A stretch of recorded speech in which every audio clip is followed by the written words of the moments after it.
How to freeze last seen on WhatsApp.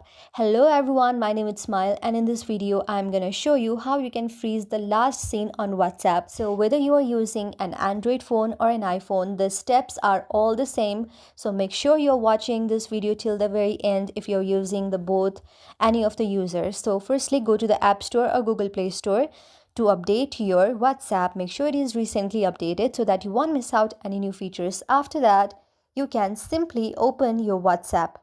After opening your WhatsApp, on the top right side, you will see three vertical lines. Go to the very settings option and scroll a little bit down. And on the second option before your account, you will see the very privacy option. Just tap there and you can tap on last seen and online just below who can see my personal info.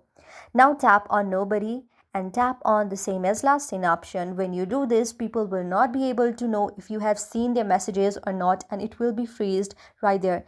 But if you want everyone to see, then just tap on everyone and tap on everyone right here as well. So that's how you can do it. I hope you like the video. If you like the video, then please do hit the thumbs up and subscribe button and also comment on the comment section below. Thank you for watching.